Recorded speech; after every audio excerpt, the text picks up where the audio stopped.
What's going on, Celtics fans? On today's show, we have the latest Celtics trade rumors and reports as new info has come out about Jrue Holiday trade, Kristaps Porzingis trade, trading up in the NBA draft. There's so much to discuss on today's show. But before we get into all of it, I have a challenge for the Green Teamers. Before we start, here are my instructions. Go down below and hit that like button. Like today's video. And when you do, to lock it in, comment real one down below in the comment section, and I'll know. I'm responding to every single one with either a heart or reply. You will know that I saw your comment. Like today's video and comment real one down below when you're done.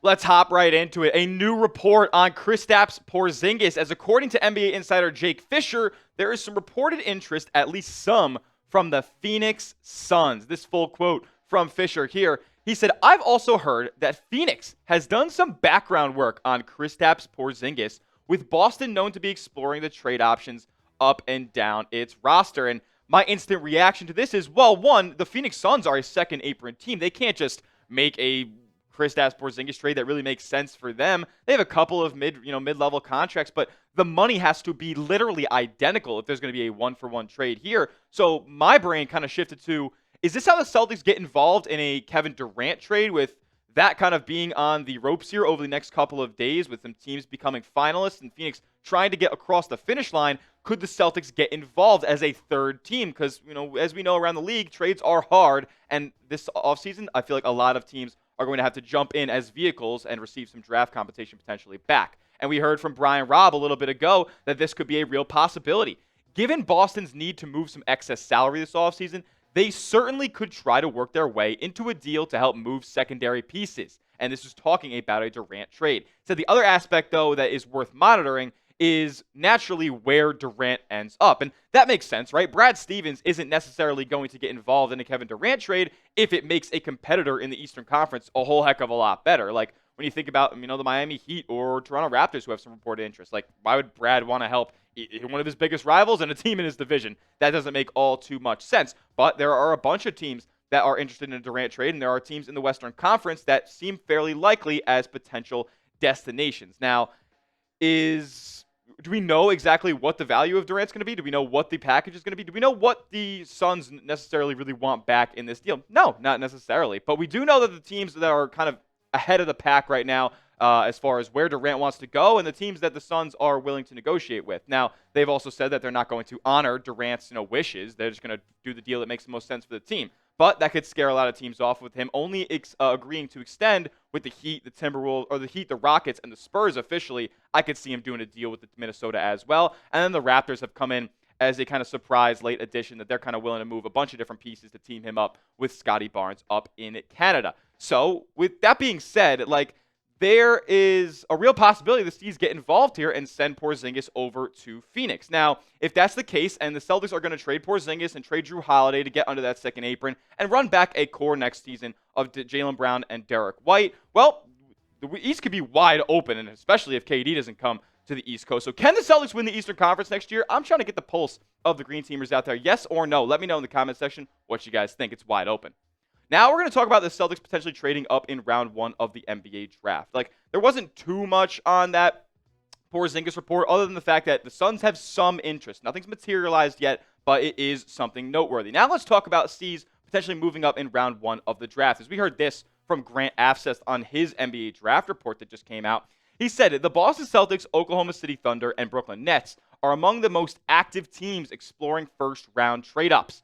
Boston holds picks number 28 and 32 and has been discreet in its evaluation of point guard prospects. So that tells me that if Brad Stevens wants to move up from 28 and 32, that range right there, package those picks potentially together, that tells me he's fallen in love with somebody. That tells me that there's a prospect, particularly a point guard, which Afseth alluded to, that Brad Stevens is zeroed in on in the first round of this NBA draft. So I wanted to bring up some names potentially that could be. Some trade-up targets at point guard. And I decided to eliminate some of the guys at the top of the draft, like a Dylan Harper and a Jeremiah Fears and a Trey Johnson kind of guy, because I don't think the Celtics are going to move up into the top 10 of this draft. But as far as these two guys up top here, Kasparas Yakuchonis and Igor Demen, Those are two guys who are mocked around that 10th selection, but have seen their stock drop a little bit and could fall into the mid to late teens. So you never know. Could Brad Stevens just swoop in and snag one of those guys? I think that he might have his eye on one of them. What about the international cats like Nolan Traore and Ben Seraph? I'm not the most tapped in on their film, as I'm a college basketball guy, so I've watched the two guys up top and this guy obviously right here who just won a national championship. So I've seen some highlights and they look promising, but there's definitely some stuff to work on for those two international guys. And then Walter Clayton, who just won a national championship for the Florida Gators, who has never seen a jump shot beyond from 25 feet that he does not like. I like Walter Clayton. I'm just not really a guy who has him mocked in the middle of the first round, or somebody who I'd absolutely not want to trade up for. I'd be willing to wait at 28 and 32 if Boston wants to take a chance on Walter Clayton. Now, this kind of all materializes into this. I could see a scenario where if Boston wants to move up, and we've heard these reports of they might need to attach a first-round pick to a Jrue Holiday or a Kristaps Porzingis in order to move them. Well, could we see a scenario where the Celtics potentially package 28, 32, and then one of Jrue Holiday or Kristaps Porzingis in order to move into the mid-teens and then, get a smaller salaried player back in return? I think that's completely possible. So we'll see what ends up happening, but it's interesting that we're hearing these reports of the Celtics wanting to move up in the NBA draft. As I wasn't anticipating this as far as the season goes. Like, Brad's got a guy that he seems to have fallen in love with. We'll see who that ends up being if a trade up ends up happening. But who's your guy in this 2025 NBA draft? Name a player the Celtics should select this year, if it's at 28, if it's at 32, or if it's a trade up scenario as well. Let me know who you guys want Boston to select this draft. All right, another new report, this time coming on Jrue Holiday, as we're rapid fire rolling through these Celtics trade reports on today's show. The Celtics apparently have trade offers for Jrue Holiday and at least one from the Sacramento Kings that they might not like all too much. This from Connor Roche of Boston.com. So the Kings have Holiday on their list of guards they're interested in acquiring this offseason, according to the Stein Line's Jake Fischer. However, the Celtics have received a better deal on the table for Holiday than the Kings have offered to this point, according to a Sacramento ESPN radio host. So, look, we don't know at this point what the Jrue Holiday trade offers include. If I had to speculate on a potential Kings deal, it's something in the realm of a DeMar DeRozan swap, which I personally wouldn't be too upset with, especially when you consider Tatum's going to be out all next year. You need more depth on the wing, and DeRozan also makes about close to at least $10 million less than Jrue Holiday, so you shed some money. The deal is shorter, and you know what? You see what you have in DeMar DeRozan, one of the clutchest players in the league for next year. If that's the case, then maybe Brad Stevens doesn't want that, and I believe in Brad, whatever move he's going to make. But the teams that are on the table for Holiday at this point, it seems like these three are the front runners, and it doesn't seem like the Celtics are going to trade Jrue Holiday to another team in the East. If I had to pick any team in the Eastern Conference that could be on this list, it would have been the Orlando Magic, and we know what they did over the weekend. So right now, it looks like the Kings,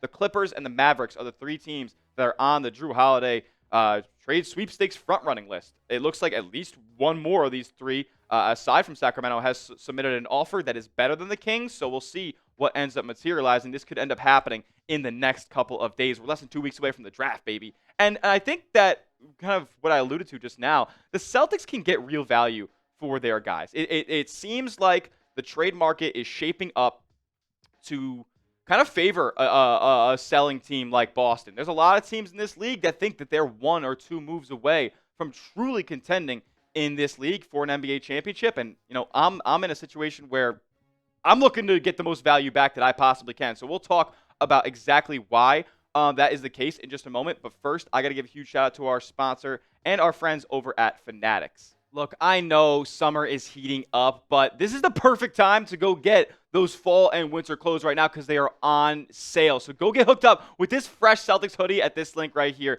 chatsports.com/boss hoodie. Go get hooked up with our friends over at Fanatics. I put that link in the comment section and description for you guys as well. So it's easy. Go click that link and get yourself a cheap Celtics hoodie. It's 40% off. I'm going to get myself one as well. Go get yourself hooked up with one at this link right here, chatsports.com/boss hoodie. Look, Brad Stevens is thanking the Orlando Magic. Now, I don't believe the Orlando Magic got fleeced in this deal for Desmond Bane, where they sent away 4 unprotected first-round picks as well as a future first-round pick swap and Kentavious Caldwell-Pope and Cole Anthony. So a lot of people instant reaction was like, oh my God, the Magic just got fleeced. They sent away 4 first-round picks, 5 first-round picks for Desmond Bane. Well, Desmond Bane's a very, very good basketball player, and I think he fits seamlessly in Orlando. But this alone sends a message that these players around this caliber, they're going to come at a very high price. And there are some players on Boston's books that fit this same mold. It's not Jrue Holiday. It's not Kristaps Porzingis. But we have heard from Shams Charania as well as some others that the Celtics should listen to offers around Jaylen Brown and Derek White. Now, does he now consider, after Brad Stevens sees that return, does he now consider a Jaylen Brown or a Derek White trade? Because to be honest with you, I think that there's a chance in this world that both of those two players return a more of a value back than Desmond Bane does. Jaylen Brown, maybe we can talk about it because he makes so much money at this point. But Derek White, man, he makes less than Desmond Bane for about, I'd say 85 to 90% of the production. So it would make sense to me that a team would be willing to throw 4 or 5 unprotected first-round picks away to go out and get a Derek White. Now, would I be super keen on doing that? No, because that signals to me that you're entering a rebuild. And I don't want to enter a rebuild when Jason Tatum's on the basketball team. So I'm not really entertaining a trade for Derek White, but it is interesting now that we know what Desmond Bane's going to command in a trade. I think Derek White would command just as much, if not more, and so might Jaylen Brown. But I would pump the brakes a little bit on Brown because here's my view of things in the league as far as how trades go and how this crazy offseason is going to shake out. Trades in the NBA, and specifically trade values around the league, they're not determined by the player on the basketball court. If that was the case, then Jaylen Brown would go for 6, 7, 8 first-round picks. Luka Doncic would have went for 6, 7, 8 first-round picks. But you got to think about context. You got to think about circumstance. Jaylen Brown, he makes $50 to $60 to $70 million. So you're committing to him either being your best player or your highest paid player. I'm not so sure how many teams want that. In the case of the Mavericks, yes, Nico Harrison was the dumbest man in the world for doing the trade that he did for Luka Doncic.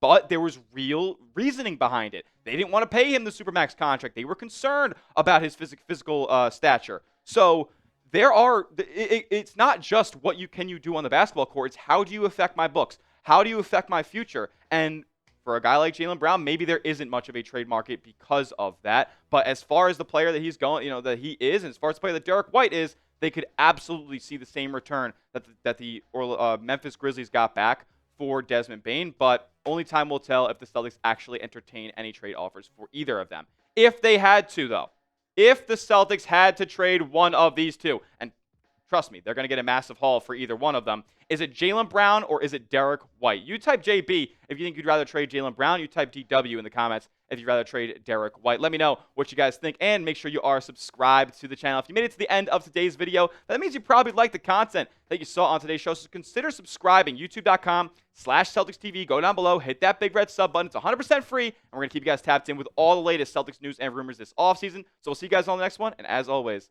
let's go C's.